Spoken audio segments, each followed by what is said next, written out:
चलो, कल हमने entrance corner, area, perimeter and volume, क्षेत्रफल, परिमाप तथा आयतन के एंट्रेंस कॉर्नर के हमने 7 क्वेश्चन किए थे।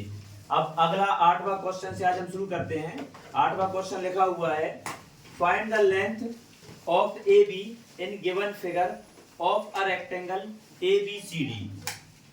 मतलब यहाँ एक रेक्टेंगल दिया हुआ है। सेम क्वेश्चन हिंदी में भी 8वां है कि दिए हुए आकृति के एक आयत का एबीसीडी आयत का AB की लंबाई कितनी है ये हमें बताना है। ठीक है, तो ध्यान से देखना, बड़ा आसान क्वेश्चन है। सबसे पहले इसको हम समझेंगे कि क्वेश्चन में दिया क्या है।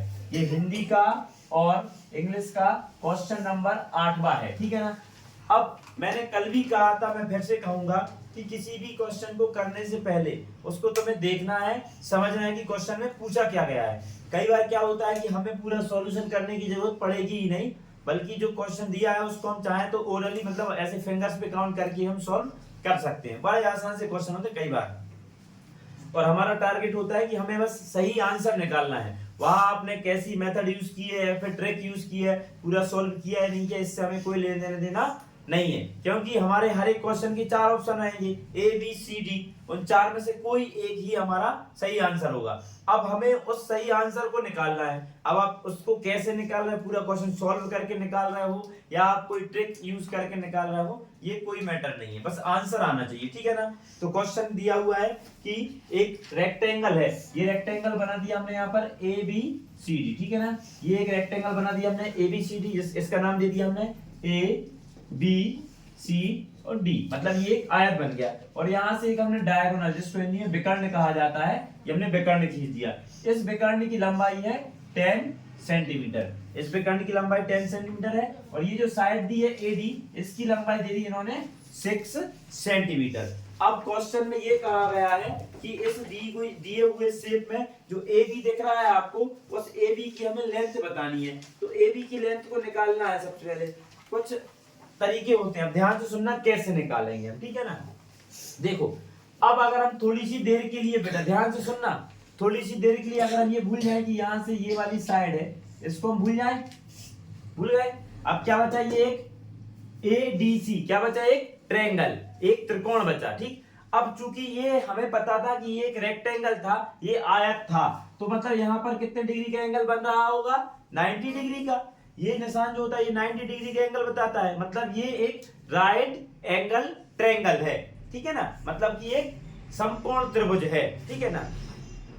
इसकी ये वाली जो भुजा दिख रही है, इसको कहा जाता है परपेंडिकुलर। ठीक है ना, मतलब कि लंब। ये जो नीचे दिख रहा है इसको कहा जाता है बेस। ये कौन सी साइड हो गई, बेस, ये बेस हो गई। और ये सबसे लंबी जो साइड दिख रही है ये कहलाती है हाइपोटेनस। ठीक है ना। मतलब ये हो गया आपका लंब, हिंदी में इसको कहते हैं हम लंब। ये हो गया आधार और ये हो गया आपका कर्ण, इसको कहा जाता है कर्ण हिंदी में। अब जब कभी भी ऐसे क्वेश्चन आते हैं जिसमें आपको लंब और आधार दिया हो, कर्ण निकालना हो, मतलब कि परपेंडिकुलर बेस दिया हो और हाइपोटेनस निकालना हो, या फिर आपको हाइपोटेनस और परपेंडिकुलर दिया है, बेस निकालना, मतलब कोई भी 2 चीजें दी हो और एक निकालनी हो, तब हम एक थ्योरम का यूज करते हैं और उस थ्योरम का नाम होता है पाइथागोरस थ्योरम। इस पाइथागोरस थ्योरम के अकॉर्डिंग क्या है कि इस वाली साइड का स्क्वायर, इस वाली साइड का स्क्वायर, मतलब दोनों छोटी छोटी साइड का स्क्वायर एक बड़ी वाली साइड के स्क्वायर के बराबर होता है। ठीक, तो इसको हम फॉर्मूला लिख देंगे, पाइथागोरस थ्योरम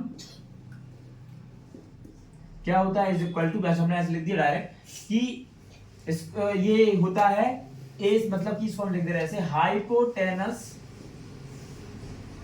का square is equals to perpendicular square plus base square. Hindi में इसको लिखते हैं कर्ण का वर्ग बराबर लंब का वर्ग प्लस आधार का वर्ग, ये होती है। ठीक है ना, हमें ये लगाना है। इस थ्योरम को लगा के हम आंसर निकालने वाले इसकी साइड। ठीक है, ध्यान से सुनना मेरी बात को। अब मैंने क्या किया, कर्ण कितना है बेटा, यहाँ पर हाइपोटेनस कितना है, 10 दिया है, 10 का स्क्वायर कर दिया, इज इक्वल टू लंब मतलब परपेंडिकुलर कितना दिया, 6 दिया है, 6 का स्क्वायर कर दिया, प्लस ये आधार कुछ नहीं है तो इसको हमने x मान लिया और ऐसा ही ऐसा छोड़ दिया, ठीक है ना बेटा।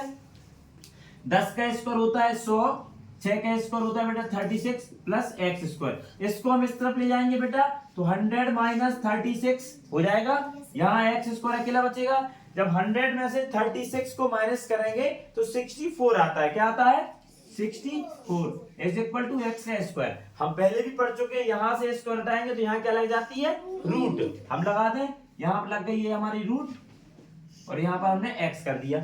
आगे समझ में, आगे देखो अब हमारा आ गया x equals to under root 64, मतलब हमें 64 का वर्गमूल निकालना है।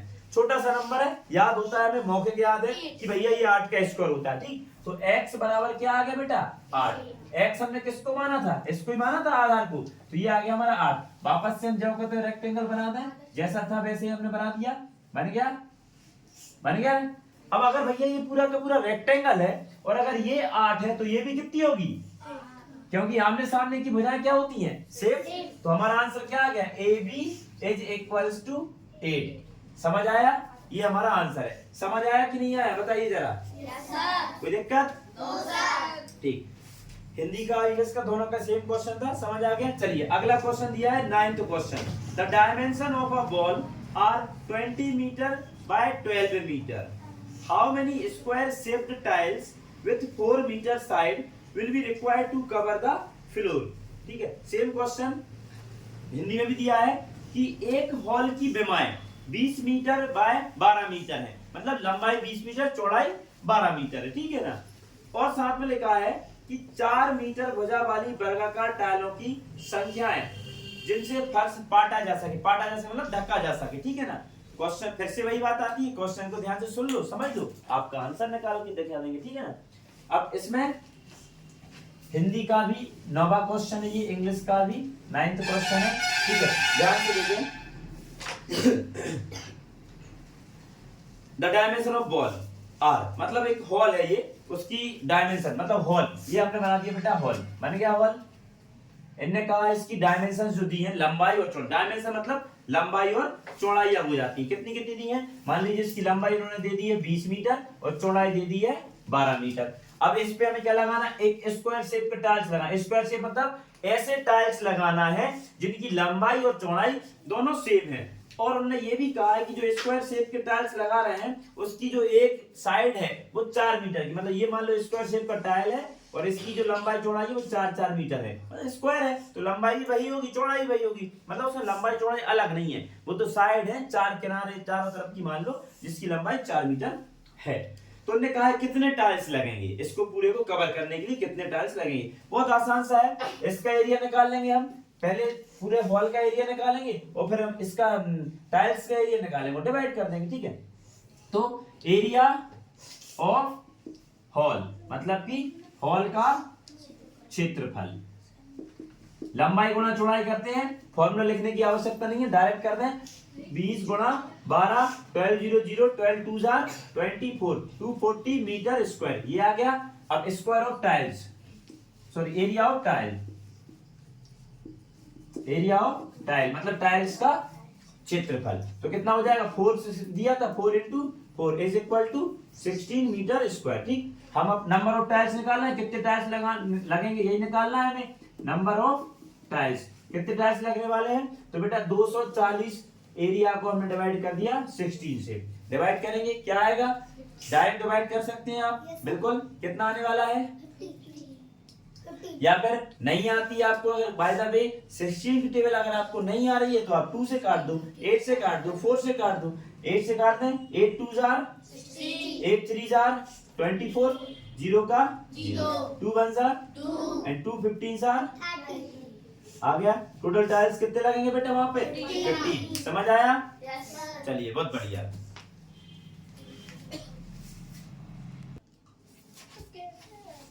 चलिए नेक्स्ट क्वेश्चन, क्वेश्चन नंबर 10। वो एक शेप बना हुआ है, बुक में देखोगे आप तो एक बड़ा सा क्वेश्चन है, उसमें मतलब 8 शेप बना है, एरिया निकालना, उसको मैं एक दिन अच्छे से बना के समझाऊंगा, ठीक है। अभी फिलहाल आप 11th क्वेश्चन पे आए। क्वेश्चन नंबर 11th दिया हुआ है, क्या लिखा है 11th क्वेश्चन, एक हॉल की विमाएं 4.8 मीटर गुणा 3.6 मीटर है। मतलब एक हॉल है, उसकी लंबाई और चौड़ाई 4.8 मीटर और 3.6 मीटर है।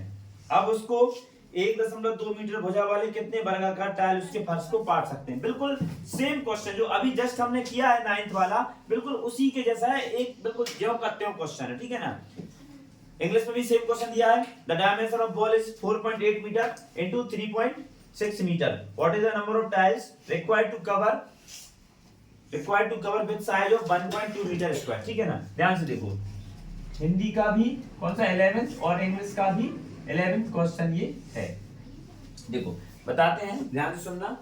डायमेंशन ऑफ वॉल मैं डायरेक्ट करके बता रहा हूँ, सबको पता है। ऐसे में क्या करते हैं, एरिया निकालते हैं, ठीक है ना। हॉल की डायमेंशन क्या क्या है, 4.8 इंटू 3.6, यही है 4.8 मल्टीप्लाई 3.6 मीटर में है, कोई दिक्कत नहीं है, क्योंकि टाइल्स की लंबाई चौड़ाई मतलब कि उसका वो स्क्वायर शेप में वो भी आपको मीटर में दिया है। हमने कहा था डायरेक्ट, या तो आप पहले एरिया निकाल लो, ठीक है, जैसे हमने इसका एरिया निकालते यहाँ आ जाता, फिर हम टाइल्स का निकालते वो भी यहाँ आ जाता, ठीक है, फिर हम दोनों को डिवाइड करते, वैसे कर लो, या आप डायरेक्ट जो भी डायमेंशन दिए वो डिवाइड कर लो। ध्यान ये रखना पड़ेगा कि अगर आपको ये डायमेंशन मीटर में दी है तो टाइल्स की भी मीटर में दी होनी चाहिए, अगर नहीं दी हो तो दोनों को सेम यूनिट में करना पड़ेगा, ये बस ध्यान रखना है। बाकी आप डायरेक्ट भी कर सकते हो, ठीक है ना। सॉल्व करते हैं बेटा इसको ही।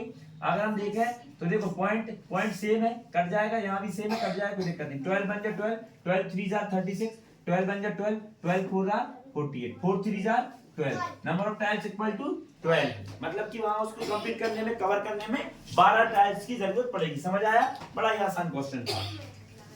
Next question number 12। Question number 12 पे आइए। क्वेश्चन नंबर 12 दोनों का सेम है, हिंदी का इंग्लिश का सेम क्वेश्चन दिया हुआ है बेटा, ध्यान से देखेंगे। क्वेश्चन नंबर 12 क्या लिखा है, the dimension of rectangular park is 100 metre into 60 metre. ठीक है, हिंदी में भी दिया है, एक आयताकार पार्क की लंबाई 100 मीटर गुणा 60 मीटर है। मतलब एक पार्क है, उसकी लंबाई 100 मीटर है और उसकी चौड़ाई 60 मीटर है। लंबाई चौड़ाई समझ आ गई, 100 मीटर और 60 मीटर। आगे और कहा है एक 2 मीटर पार्क, 2 मीटर चौड़ा रास्ता, मतलब 2 मीटर जिसकी विड्थ, तो एक ऐसा पाथ बनाया गया, रास्ता बनाया गया पार्क के चारों ओर, ठीक है ना। आगे कहा गया है पथ का क्षेत्रफल कितना, मतलब जो रास्ता बनाया उसका क्षेत्रफल कितना है, ये पूछा है, ठीक है ना।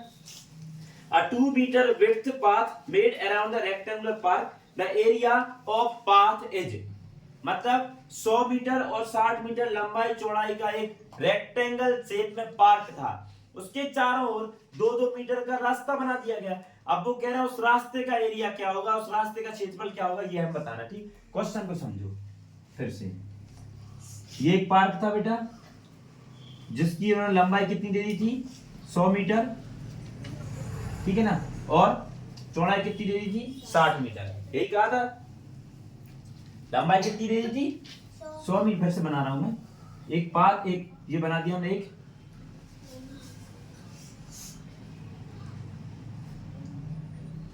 इसकी लंबाई चौड़ाई, मान लो लंबाई कितनी दे दी बेटा, 100 मीटर, चौड़ाई कितनी दे दी, 60 मीटर। अब वो ये कह रहे हैं कि इसके चारों ओर 2 मीटर का रास्ता बना दिया। देखो ये बना दिया रास्ता 2 मीटर चौड़ा,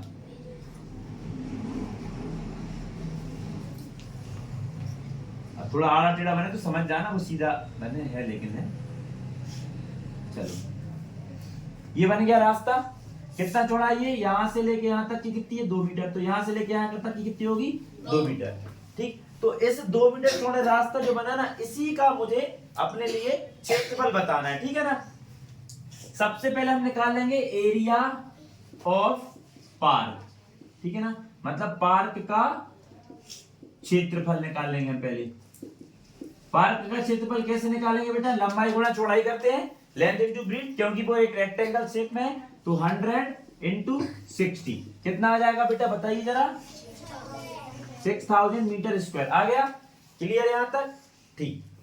अब आगे हम देखें तो बेटा ये जो लंबाई थी, ये जो लंबाई दिख रही है आपको 100 मीटर, 2 यहां ऐड हो गया, 2 यहां ऐड हो गया। अब नई लंबाई कितनी हो गई, पाथ को मिला के 100 प्लस 2 हो जाएगी, नहीं हो जाएगी, होगी ना।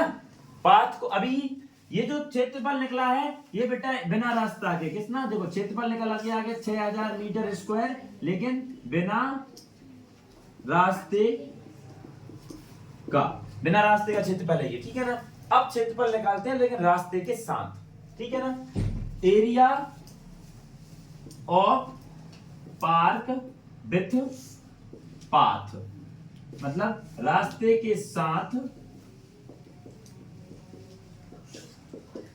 पार्क का क्षेत्रफल। फिर से लंबाई गुणा चौड़ाई करेंगे हम। अब लंबाई पहले से कितनी थी बेटा 100, लेकिन 2 मीटर यहां और 2 मीटर यहां जुड़ गया तो कितना जुड़ गया 4, तो ये क्या हो जाएगा 104 हो जाएगा गुणा। ऐसे ही 60 की चौड़ाई, 2 मीटर यहां जुड़ गई और 2 मीटर यहां जुड़ गई तो कितनी हो जाएगी 64।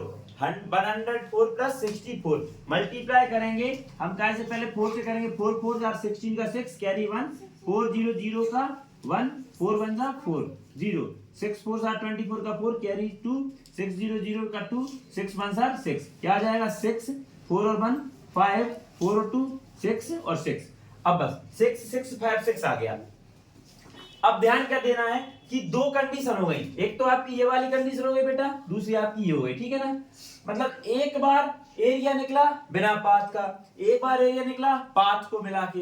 तो अगर हम बेटा इस पाथ को मिला के में से हटा दे बिना पार्क वाले को, तो अकेला पाथ वाला निकल के आएगा नहीं आएगा, मतलब कि 6656 मीटर स्क्वायर ये एरिया था, इसमें रास्ते को मिला दिया, ठीक। अब इसमें से हमने ये हटा दिया, किसको, पार्क के एरिया को हमने हटा दिया, माइनस कर दिया, ठीक है। जब माइनस करें तो कितना आ जाएगा 6 5 6 कुछ नहीं 6 5 6 मीटर स्क्वायर, मतलब कि area of path is 656 metre square. मतलब वो जो रास्ता जो चारों ओर बनाया गया था उस अकेले का एरिया 656 वर्ग मीटर है, 656 मीटर स्क्वायर है। समझ आया बेटा? Yes sir. Very good.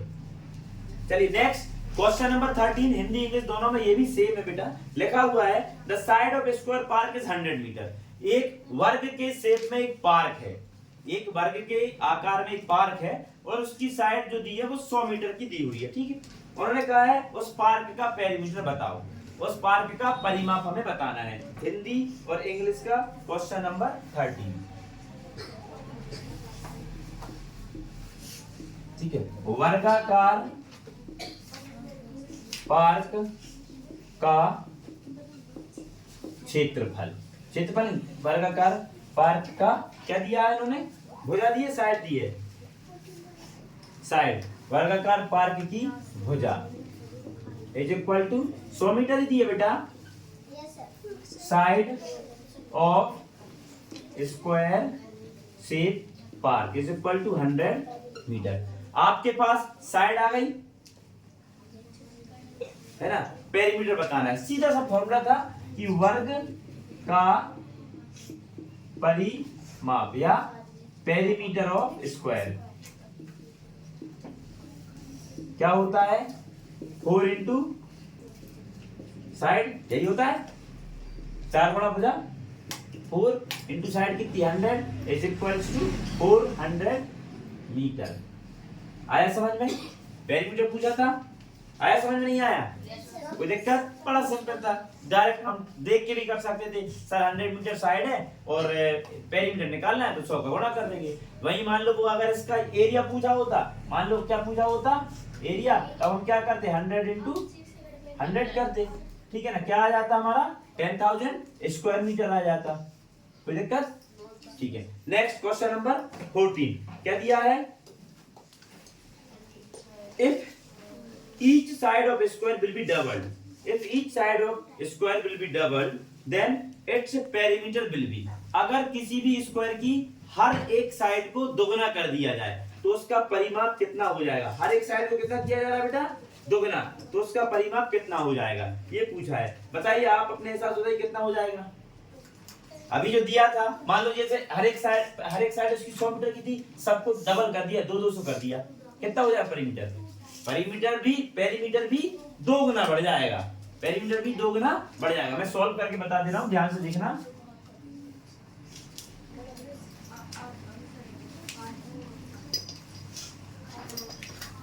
Hindi का क्वेश्चन नंबर 14, इंग्लिश का क्वेश्चन नंबर 14 क्या लिखा है, if each side of square is double, पहले मान लो बेटा, पहले मान लो ये एक स्क्वायर था, ध्यान सुनना मेरी बात को, और इसकी साइड ए ये दी हुई थी, ठीक है ना। चारों साइड बराबर होती हैं, सबकी लंबाई कितनी दी है, ए की है, ठीक। पेरीमीटर क्या हो जाएगा इसका, परिमाप क्या हो जाएगा, पेरीमीटर मतलब कि परिमाप क्या हो जाएगा इसका, 4 इंटू साइड होता है, मतलब हिंदी में लिखते हैं 4 गुणा भुजा होता है, ठीक है ना। तो कितना हो जाएगा, 4 into A is equal to 4, A हो गया। अब नाउ इसको डबल कर दिया, कितना कर दिया, नाउ अब डबल कर दें, साइड को डबल कर दो, डबल करें, जब हम डबल करेंगे तो ये हमने डबल कर दिया, मान लो फॉर एग्जांपल डबल कर दिया, बड़ा बन गया, तो ये क्या डबल करेंगे तो 2a और 2a, फिर से सेम टू सेम पेरीमीटर का फॉर्मूला क्या होता है, 4 इंटू साइड, फिर से लगा दें 4 इंटू साइड कितनी हुई 2a, तो 4 दूनी 8, पहले कितना था 4a, अब कितना हो गया 8, तो पेरीमीटर बिल भी डबल क्या हो जाएगा, पेरीमीटर बिल डबल, 2 गुना हो जाएगा, परिमाप 2 गुना हो जाएगा, मतलब 2 टाइम इंक्रीज हो जाएगा। अगर भुजाओं को डबल करेंगे तो परिमाप भी 2 टाइम डबल हो जाएगा। यहां तक क्लियर बेटा, okay very good. Next question number 15 दिया हुआ है, the perimeter of square park is 72 metre, the perimeter of square park is 72 metre, मतलब कि किसी वर्गाकार पार्क का परिमाप 72 मीटर है, तो then the area of square, तब उस पार्क का एरिया कितना होगा। बहुत आसान क्वेश्चन है, फिर से एक बार आसान क्वेश्चन, और मेरे हिसाब से इतने आसान क्वेश्चन अगर आते हैं तुम लोग के एग्जाम में तो शायद बन जाएंगे सभी से, हैं?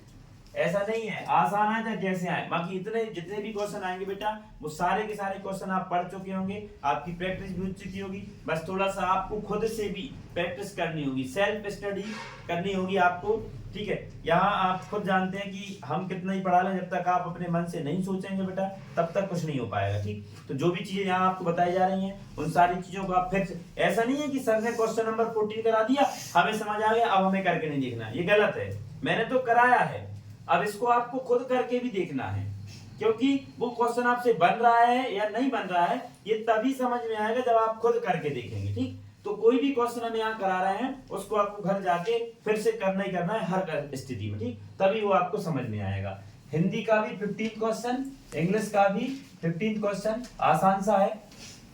एक वर्गाकार आकार का, मतलब चारों भुजाएं जिसकी समान है, ऐसे शेप का एक पार्क है, और उस पार्क का उन्होंने दे दिया है परिमाप, क्या दे दिया है, परिमाप, तो पेरीमीटर हम लिखते हैं आयताकार,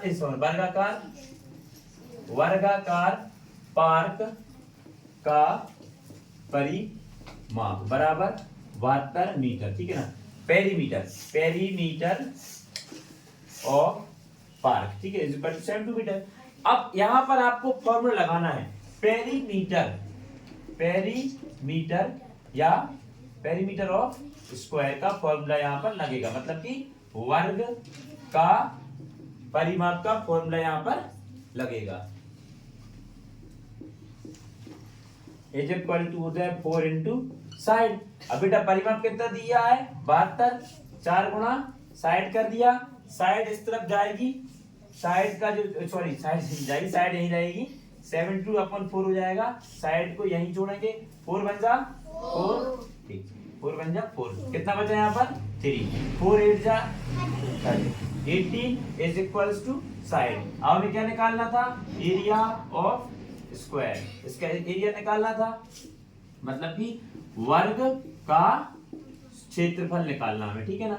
इसका फॉर्मूला क्या होता है बेटा, साइड इनटू साइड, हिंदी में कहते हैं इसको भुजा गुणा भुजा।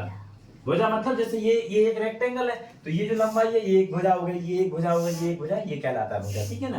तो कितना आ गया था 18 इंटू 18 मल्टीप्लाई कर देंगे, 18 का स्क्वायर बताएं कितना होता है 324, और सारे मैंने कहा था मुझे 30 तक पूरे के पूरे स्क्वायर और उनकी स्क्वायर रूट याद होनी चाहिए 30 तक। सभी को याद है कि नहीं है? 20 तक तो सभी को याद है। हाँ, अब 30 तक भी होना चाहिए। 324 metre square will be the answer. समझ में आया? स्क्वायर निकालना भी, अब मान लो ये तो मैंने कह दिया याद करना है, अगर गलती से याद नहीं है तो भी आप स्क्वायर बना भी सकते हो। कभी पूछ लिया जाए उस नंबर को उसी नंबर से मल्टीप्लाई करते हैं, गुणा करते हैं तो स्क्वायर नंबर निकलता है। ठीक, अपन square root and cube root वाले चैप्टर में अपन ने ये पढ़ा भी है, स्क्वायर निकालना पड़ा है, फिर स्क्वायर रूट निकालना पड़ा है ना, प्राइम फैक्टराइजेशन मेथड से, डिवीजन मेथड वगैरह से सबसे क्या होगा। ठीक, समझ में आ गया बेटा? चलिए, तो ये 15 क्वेश्चन तक करा दिया है। बाकी अब आपको स्वयं को 15 क्वेश्चन तक खुद से पूरा सॉल्व भी करना है, और जहां समझ में नहीं है आप वीडियो निकाल के देख लो, वहां से समझ में आएगा। फिर भी अगर नहीं आता है तो कल आप फिर से हमसे पूछना, हम उसको फिर से बताएंगे। ठीक है ना बेटा? ओके।